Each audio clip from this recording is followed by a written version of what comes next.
한 백부장의 믿음이라고 하는 제목을 가지고 하나님의 말씀을 전해드리고자 합니다. 우리가 잘 알고 있듯이 5월 하게 되면 가정의 달 아니겠습니까? 5월 첫 주일을 맞이해서 우리는 어린이 주일로 지켰고, 그리고 둘째 주일을 맞이해서 어버이 주를 지켰으며, 또한 지난 주간에는 스승의 주일로 지키는 그런 모습이 있었습니다. 우리가 주제하다시피 하나님이 일찍이 세워주신 기관 둘이 있지 않습니까? 바로 가정 공동체요, 또 하나는 교회 공동체다라고 하는 것입니다. 그렇다면 우리는 자연스럽게 이런 질문을 하게 됩니다. 왜 하나님께서 가정을 세우시고 교회를 세우셨을까라고 하는 것입니다. 싸우라고 세우셨을까요? 결코 그렇지 않습니다. 하나님께서 아담을 지으시고 난 이후에 혼자 있는 것이 좋지 못함으로 인하여서 그를 잠들게 하고 갈비뼈를 취하여 여자를 만드셔서 짝을 맺어주시는 그런 모습이 일어났습니다. 그래서 창세기 2장 18절은 이렇게 기록을 합니다. 혼자 사는 것이 좋지 아니하니 내가 그를 위하여 돕는 배필을 지으리라 라고 기록하고 있습니다. 여기 이 말씀 보면 혼자 있는 것이 좋지 않아서 그를 위하여 돕는 배필이라고 이렇게 기록되어 있는 것을 보게 됩니다. 결코 싸움의 대상이 남편과 아내가 아니라 돕는 배필이다 라고 하는 그 사실을 알려주고 있는 겁니다. 역시 교회 공동체도 동일합니다. 교회 공동체를 하나님이 일찍이 세워주셨을 때에도 다투라고 하는 것이 아니라 서로 연결하여 성전이 되어가고 하나님이 거하실 처소가 되기 위하여 함께 지어져가는 존재다라고 하는 겁니다. 그래서 일찍이 사도 바울은 에베소 교회 교인들을 향하여서도 이렇게 외친 바가 있습니다. 에베소 2장 21절과 22절 같이 읽어볼까요? 시작. 그의 안에서 건물마다 서로 연결하여 주 안에서 성전이 되어가고 너희도 성령 안에서 하나님이 거하실 처소가 되기 위하여 그리스도 예수 안에서 함께 지어져 가느니라. 아멘. 바로 함께 지어져 가는 공동체라고 기록하고 있습니다. 각자 플레이가 아니라고 하는 그 사실을 알려주고 있는 겁니다. 그런 거로 가정 공동체 안에서의 서로 아픔과 쓰라림과 고통이 있다고 한다면 그것을 서로 돌봐주려고 하는 그 자세가 무엇보다도 중요하다라고 하는 겁니다. 교회 공동체도 역시 예외는 아니겠지요. 그래서 오늘 본문 말씀 속에서도 이와 비슷한 모습을 보여주고 있는데, 로마의 한 백부장이 자기 집에 거하고 있는 하인이 죽을 병에 걸렸을 때 젊은 예수님께 찾아와서 고쳐달라고 요청하는 그 모습이 기록이 되어 있습니다. 놀랍게도 예수님은 이 한 백부장의 믿음을 보시고 내가 가서 고쳐주겠다라고 말씀을 하셨습니다. 그런데 백부장은 말합니다. 주여 말씀만 하옵소서. 그리하면 내 하인이 낫게 싸움나이다 라고 이렇게 고백을 합니다. 이때 우리 예수님께서는 네 믿은 대로 될지어다 하시면서 그 하인의 병을 즉시 고쳐주시는 놀라운 역사가 있는 것이 오늘 본문의 기록이다라고 하는 것입니다. 저는 오늘 이 자리에 참석한 사랑하시는 여러분들에게도 한 백부장의 그 믿음을 보시고 우리 주님께서 해결해 주심과 같이 오늘 우리 어떤 문제를 가지고 있든지 간에 믿음을 보여주심으로 인하여서 해결 안 받고 돌아가는 은혜가 있기를 주님의 이름으로 축원합니다. 저는 이 말씀을 중심으로 해서 세 가지 질문을 통해 말씀을 전해드리고자 합니다. 첫째, 한 백부장의 믿음은 어떠한 믿음이었을까요? 그리고 둘째, 한 백부장의 믿음을 통해 주시는 영적인 교훈은 무엇일까? 그리고 셋째, 우리의 남은 인생을 믿음의 사람으로서의 삶을 살고 그리고 하나님의 은혜를 체험하며 살기 위하여서 어떻게 사는 것이 옳을까에 대해서 말씀을 전해드리고자 합니다. 사실 우리 주변을 둘러보면 참으로 많은 사람이 힘들어하고 있는 것을 봅니다. 마치 비가 오는데도 그 비를 맞으면서 이리저리 헤매고 그리고 그 비를 피할 데가 없어가지고 방황하고 있는 사람들이 의외로 많습니다. 몸이 아픈 경우도 있을 것이고 또는 사업 때문에 직장 때문에 보이게 보이지 아니하게 많은 아픔이 있는 경우를 보게 됩니다. 왜 이런 아픔이 왔을까요? 바로 그것은 아담과 하와의 원죄의 결과입니다. 그래서 세상에 살고 있는 사람들은 너 나 할 것 없이 모든 사람들은 무거운 짐과 수고하는 그 모든 것들을 가지고 있는 겁니다. 즉 고통 가운데 거하고 있더라는 것입니다. 그렇다면 이 고통을 해결할 수 있는 유일한 비밀은 대체 뭐냐라고 했을 때 하나님께서 이 세상을 긍휼히 여겨주셔서 독생자 예수 그리스도를 보내주셨거든요. 그런 그 예수님을 믿는 길 외에는 없더라라고 하는 것입니다.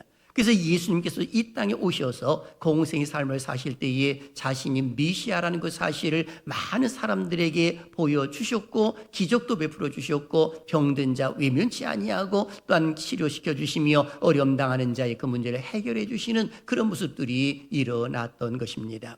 그러는 가운데에 한 가버나움 지역에 예수님이 방문하셨을 때에 일어난 모습이 바로 오늘 본문의 배경 속에 잘 기록이 되어 있습니다. 오늘 본문 속에 나와 있는 내용을 보게 되면 당시 가버나움에는 분봉왕 헤롯의 궁이 있었고 갈릴리 지방 사람들이 반란을 막기 위해서 로마는 군단급의 군대를 이곳에 파견하는 그런 모습이 일어났던 것을 보게 됩니다.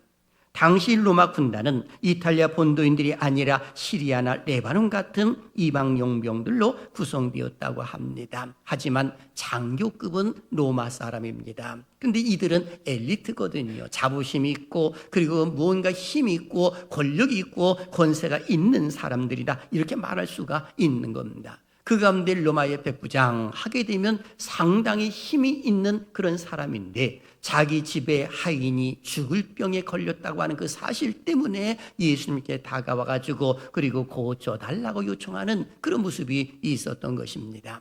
당시 시대로 보게 되면 종하게 되면은 몸종을 가리켜 말하는 것입니다. 노예거든요. 그러면 노예는 사람으로서의 인격적인 대우를 받지를 못했습니다. 물건처럼 사기도 하고 팔기도 하는 것이 노예 제도였거든요. 그런데도 이 로마의 한 백부장은 그와 같은 총을 이 사랑함으로 자기 집에 거하고 있는 모습 속에서의 우산을 씌워주는 그런 모습이다라고 볼 수가 있는 겁니다.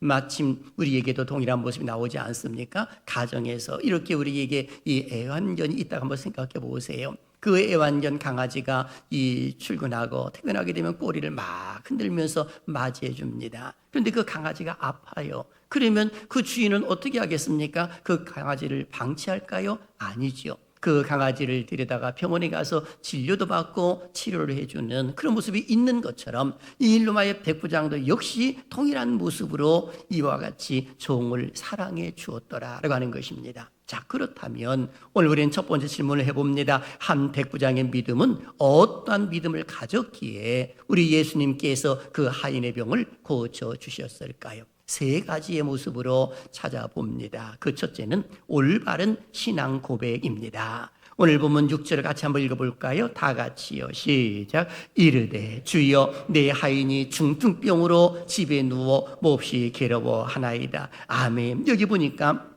로마의 한 백부장은 나사렛 예수님을 향하여 주여라고 이렇게 불렀습니다. 이 주여라고는 아무나 부르는 것이 아닙니다. 더욱이 백부장에게 있어서의 주는 황제밖에 없습니다. 그럼에도 불구하고 예수님께 다가와가지고 주여라고 이렇게 불렀거든요. 당시의 유대인들이나 또는 사랑하는 제자들이나 심지어는 니고데모까지 예수님을 랍비여라고 이렇게 불렀지 주여라고 부르지를 않는 그런 모습이었습니다. 더욱이 이 백부장의 힘있고 권세 있는 자가 예수님을 향하여서 큐리에라고 하면서 주여라고 이렇게 부른 것입니다. 그러니 여기에 놀라운 신앙 고백이 들어가 있는 겁니다. 당시 유대인들이 부르지도 않았던 주여를 예수님이 불렀고 그리고 사랑하는 제자들까지도 부르지 않았던 그 주여를 이방인 백부장이 예수님께 다가와가지고 주여라고 이렇게 불렀던 것입니다. 하나님이 얼마나 기뻐하셨을까라는 생각도 해봅니다. 여기 이방인 백부장이 주여라고 이렇게 고백한 것은 구약 성경 속에서도 이방인 가운데에 기생 라합의 이야기를 우리는 둘 수가 있습니다.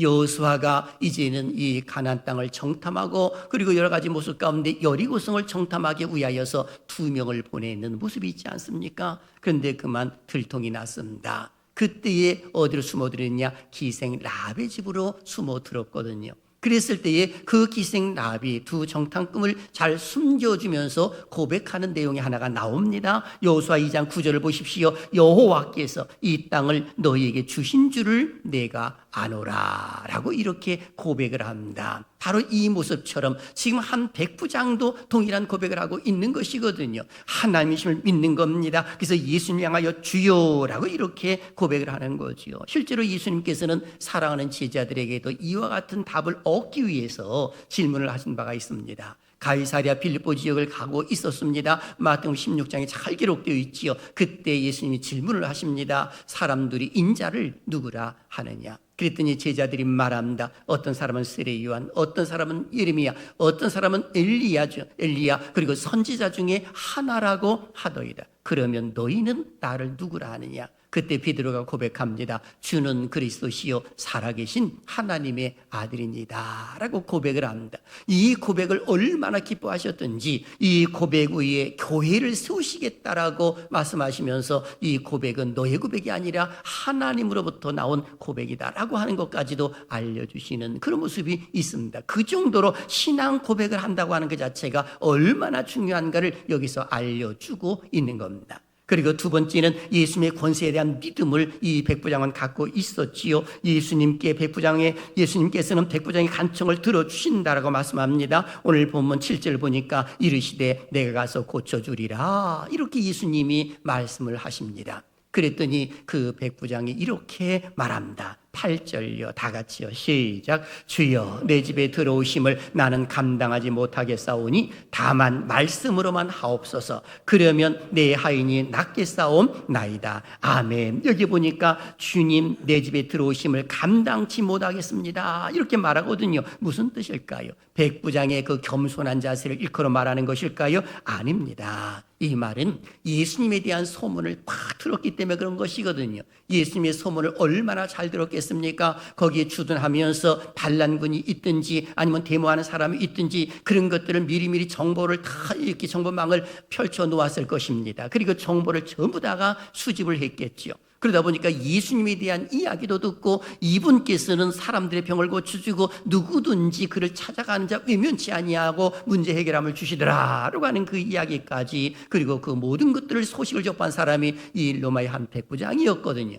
그런데 주님 앞에 탁 나와가지고 가서 고쳐주리라 이 말씀을 하셨는데 주여 내 집에 들어오심을 감당하지 못하게 싸우니 말씀으로만 하옵소서. 그러면 내 하인이 낫게 싸움나이다 라고 이렇게 고백을 합니다. 이 말씀으로만 해달라고 하는 말은 예수님을 무엇으로 믿느냐면 하나님으로 믿고 있는 고백이에요. 이것은 하나님께서 이 이방인을 할 수 있는 한 백부장의 입술을 통해 가지고 하나님께서 천지를 창조하실 때에도 말씀으로 천지를 창조하셨는데 그 창조주 하나님이 이분이다라고 하는 그 사실을 지금 백부장을 통해 가지고 지금 하나님은 드러내고 계시더라라고 하는 것입니다. 실제로 예수님께서 말씀하시면 그대로 이루어진 것을 보잖아요. 예를 들면 누가복음 5장 한번 생각해 보십시오. 밤새껏 고기를 잡지만 하나도 잡지 못했던 베드로, 하나님께 우리 주님께서 그 배를 빌리고 말씀을 전하시고 난 이후에 그리고 베드로에게 말합니다. 깊은 데로 가서 그물을 내려라 라고 말합니다. 그때 베드로가 고백합니다. 말씀에 의지하여 그물을 내리리다 이렇게 고백을 하거든요. 말씀에 의지하여 그물을 내렸을 때의 결과가 무엇입니까? 많은 고기를 잡는 놀란 기적의 역사가 일어나는 모습이 성경 속에 기록이 되어 있습니다. 바로 주님의 말씀. 지금 여기 한 백부장은 이것을 고백하고 있는 겁니다. 주여 말씀으로만 하옵소서라고 이렇게 말하고 있습니다. 세 번째는 메시아 인물을 알고 있는 믿음이었지요. 오늘 보면 9절 속에 이 고백을 하고 있습니다. 다 같이요. 시작. 나도 남의 수하에 있는 사람이요 내 아래에도 군사가 있으니 이더러 가라 하면 가고 저더러 오라 하면 오고 내 종도로 이것을 하라 하면 하나이다. 아멘. 여기에서 백부장은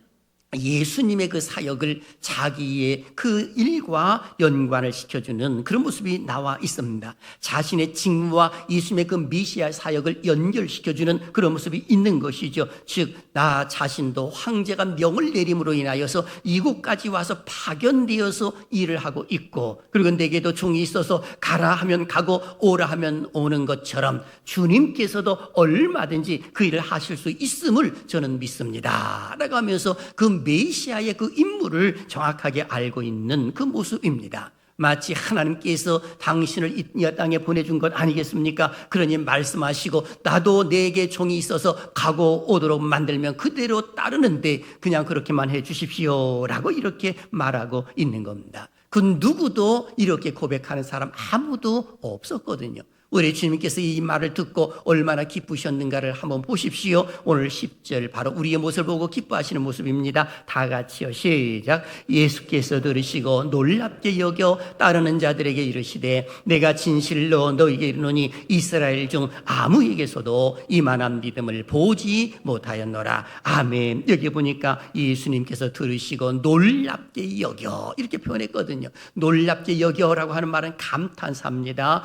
우리 주님께서 너무너무 기쁘셨다라고 하는 의미를 포함하고 있는 겁니다. 그런데 우리 주님께서 이 놀랍게 여겨 여기 이 내면에는 얼마나 기쁘셨을까라는 생각도 해봅니다. 실제로 예수님은 공생의 삶을 사시면서 웃었다라고 하는 그런 표현이 결코 많이 나오지를 않습니다. 왜 그런지 아시죠? 예수님을 메시아로 받아들이지 못함으로 인하여서 그렇게 마음이 아프셨고 그리고 가는 곳곳마다 사람들의 문제를 해결해 주지만은 너무나도 고통스러운 모습을 갖고 있는 그 모습 때문에 우리 주님께서는 웃지를 못하셨던 것 같아요. 그런데 오늘 여기 성경 속에서 한 백부장 이방인의 그 고백을 들으시고 주님 하신 말씀이 무엇이냐? 놀랍게 여겨라고 하시면서 이스라엘 중에 아무에게서도 이만한 믿음을 보지 못하였노라 하시면서 극찬을 하시는 그런 모습들이 일어났던 것입니다. 그렇습니다. 로마의 한 백부장의 믿음은 예수님을 메시아로 믿는 믿음이었고 예수님의 권세를 믿고 있는 믿음이었고 그리고 메시아의 그 임무, 직무를 정확하게 알고 있는 모습이었더라라고 하는 겁니다.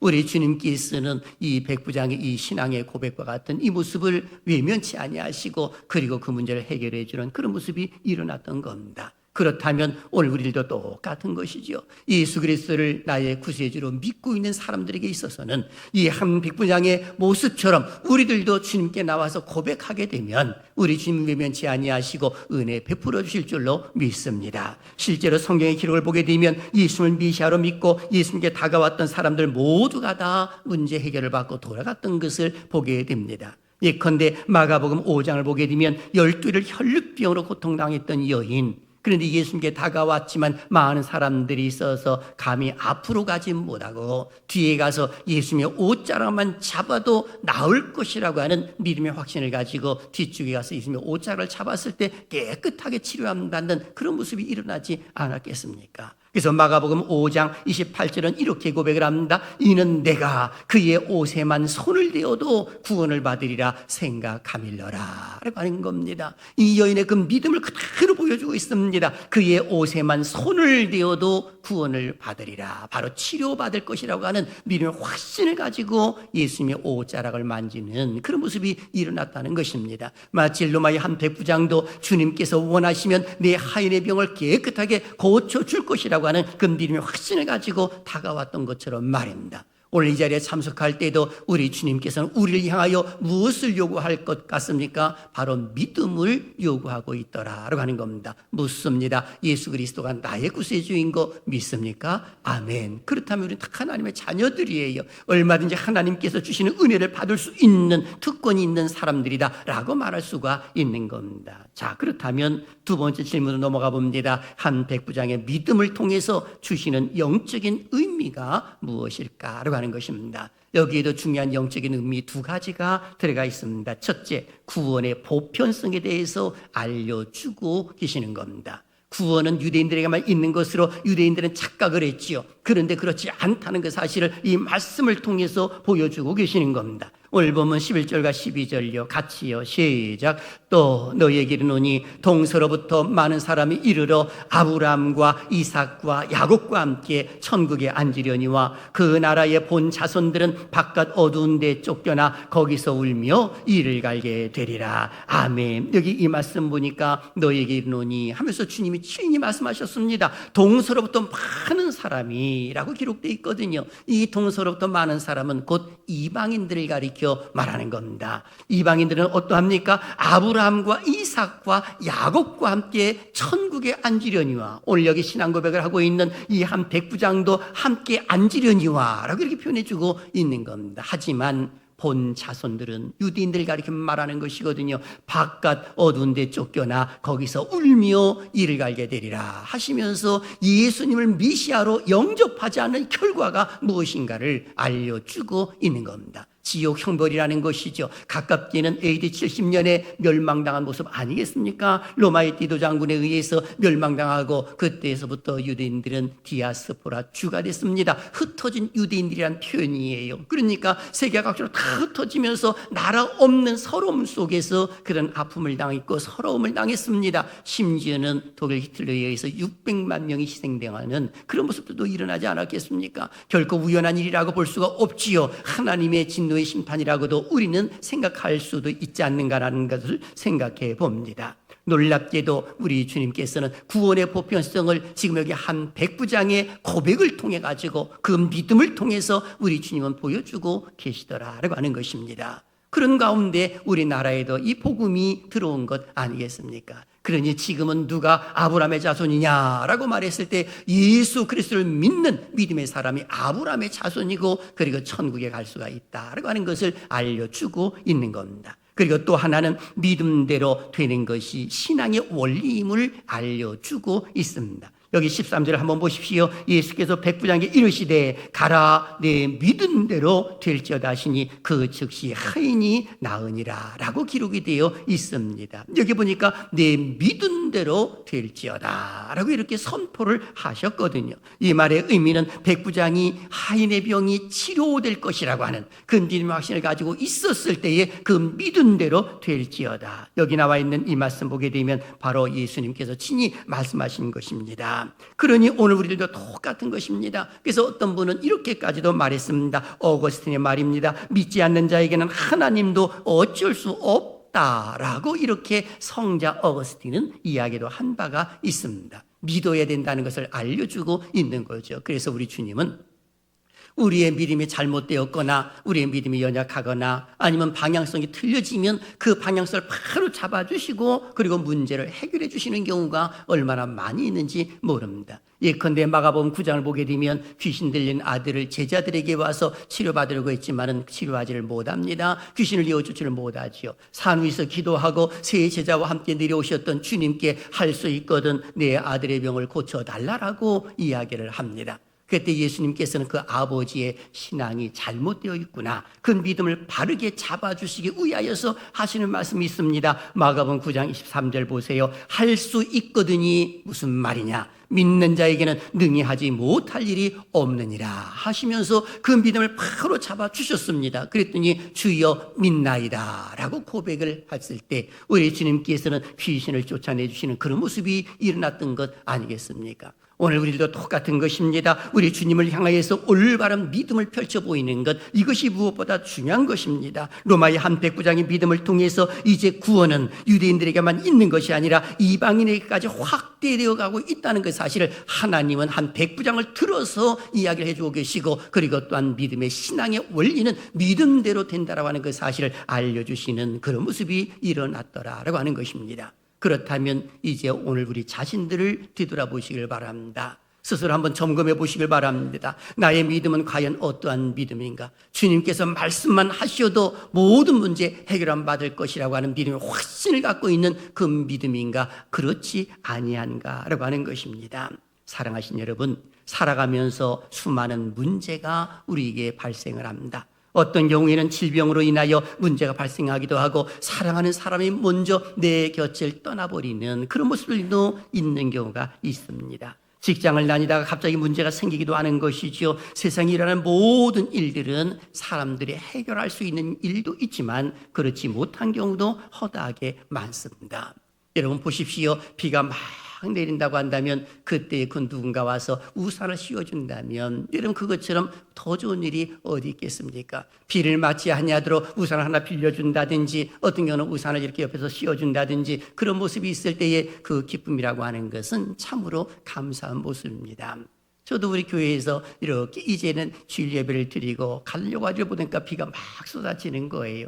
이 비가 쏟아지는데 이 제 방에 우산은 없고, 그래서 사무실 이렇게 들어가 보니까 우산이 하나 다 빛이 되어 있습니다. 그러니 얼마나 기쁘든지 그 우산을 쓰고 이렇게 간 적이 있습니다. 아주 기쁘더라고요. 그것이 준비되어 있는 거예요. 마치 저를 위해서 그것이 준비되어 있듯이 말입니다. 그래서 가끔 가다 보게 되면 교회 밖에 이렇게 우산이 몇 개씩 남겨져 있는 경우를 가끔 봅니다. 비 오게 되면 누군가 써가세요 라고 하면서 거기 놔두지 않나 하는 생각도 해보았는데 참으로 좋은 일이 아닐까라는 생각도 해보는 것이죠. 그래서 우리는 서로 사랑의 빛 외에는 짓지 않는 것이 무엇보다 좋고 서로 우산을 씌워주는 것이 좋다라는 겁니다. 그래서 로마서 13장 8절에 피차 사랑의 빛 외에는 아무에게든지 아무 빛도 지지 말라. 남을 사랑하는 자는 율법을 다 이루느니라 라고 기록하고 있습니다. 다른 사람을 내 몸처럼 사랑해 주게 되면 율법의 완성이라고 말할 수가 있는 겁니다. 그러면 우리 하나님께서 긍휼하게 주는 것이죠. 택한 자들이 그런 자세를 가지고 있으면 하나님 절대로 외면치 않습니다.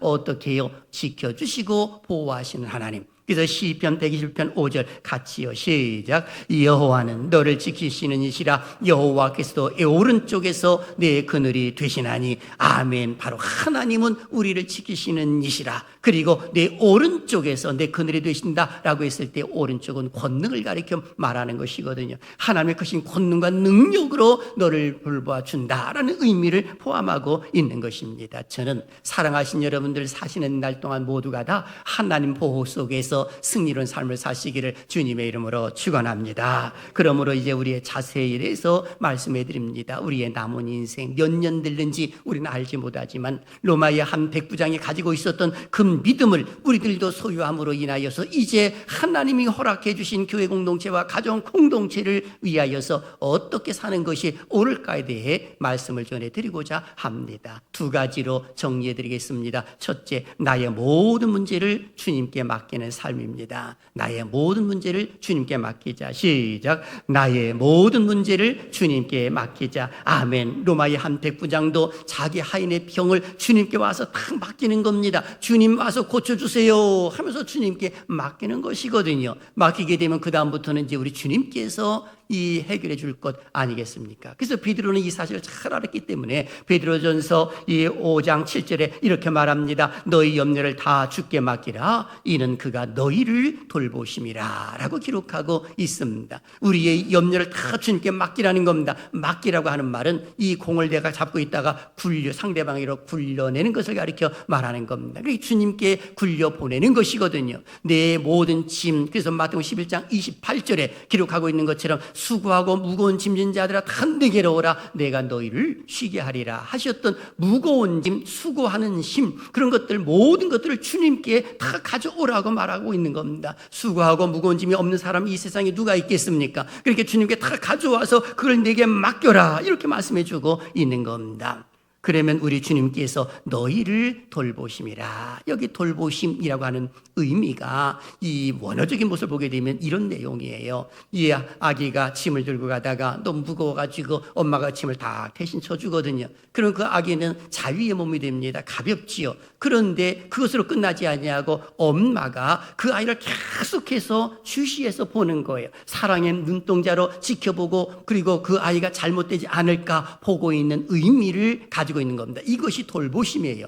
우리 모든 염려를 주님께 내어 맡기게 되면 그것을 끝나지 아니하고 이제 우리 주님께서는 더욱더 눈으로 그 택한 백성들을 지켜주시고 보호하시더라라고 하는 것입니다. 이 은혜가 함께 하시기를 주님의 이름으로 축원합니다. 그리고 두 번째는 서로에게 우산이 되어주는 삶인 것입니다. 로마의 백부장은 자신의 집에서 함께 사는 종이 죽을 병에 걸리자 외면하지 않고 예수님께 다가와 종의 우산이 되어주는 그런 모습이 일어났음을 오늘 알려주고 있습니다. 이것이 백부장의 아름다운 모습 아니겠습니까? 힘이 있고 권세 있는데 저 노예와 같은 그야말로 물건과 같은 그 노예가 병이 들었을 때에 예수님께 다가와가지고 그리고 절을 하면서 그리고 고쳐달라고 요청하는 그 모습은 결코 쉬운 일이 아닌 것입니다. 이것이 바로 서로 우산을 씌워주는 모습 아니겠습니까? 가정에서도 남편이 문제가 있을 수 있고 아내가 문제가 있을 수 있고 어버이가 문제가 있을 수 있고 자녀들이 문제가 있을 수가 있는 겁니다.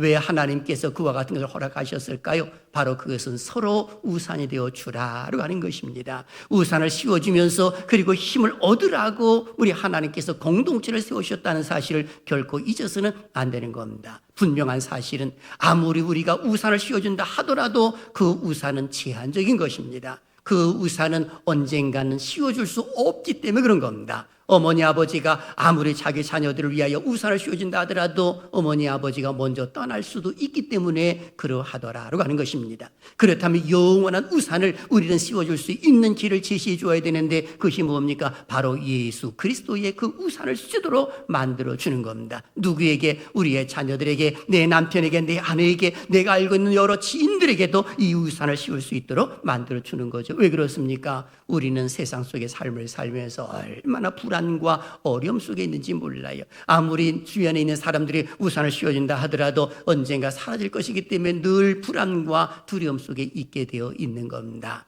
그럴 때도 우리 주님은요 어김없이 찾아와 주시거든요. 예를 들면 여러분 창세기 14장을 보게 되면 소돔 고모라 성에 살고 있는 아브라함의 조카 롯이 연합군의 침략을 받아서 모든 걸 빼앗기고 포로로 끌려가거든요. 이 소식을 아브라함이 들었을 때 집에서 함께 있던 가신들을 데려가서 추격을 해서 그의 조카 롯을 구해 옵니다. 모든 것들을 되찾아 옵니다. 그리고 집으로 돌아왔거든요. 그런데 웬걸 불안에 떨기 시작을 합니다. 저 연합군들이 연합을 해서 다시금 내게 쳐들어오게 되면 나는 가신 몇 백명밖에 되지 아니하는데 어떻게 하지? 이제 큰일 난 것입니다. 그때 불안에 떨고 있었을 때에 우리 하나님께서 친히 환상 중에 나타나셔서 아브라함에게 하셨던 말씀을 보십시오. 우리에게 하신 말씀입니다. 창세기 15장 1절 큰 소리 읽을까요? 시작. 이후에 여호와의 말씀이 환상 중에 아브라함에게 임하여 이르시되 아브라함아 두려워하지 말라. 나는 네 방패여 너의 지극히 큰 상급이니라. 아멘. 불안에 떨고 있는 아브라함 두려워하지 말라. 내가 너의 방패가 되어줄게. 그리고 내가 너의 큰 상급이 되어줄게. 이 말씀을 하고 계시는 겁니다.